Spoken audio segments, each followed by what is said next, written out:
Hello. ಇವತ್ತು ಏನೋ ಮಾಡ್ತಾಯಿದ್ದೀನಿ.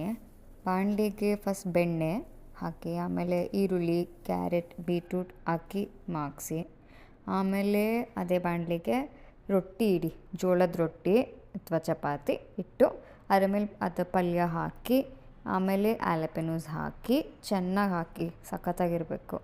ಆಮೇಲೆ ಚೀಸ್ ಇಡಿ, ಫುಲ್ ಸ್ಲೈಸಸ್ ಚೀಸ್ ಮಾಡಿ ಕಟ್ ಮಾಡಿ ಇಡಿ ಅದನ್ನು. ಮತ್ತು ಅದ್ರ ಮೇಲೆ ಒಂದು ರೊಟ್ಟಿನ ಕವರ್ ಮಾಡಿ.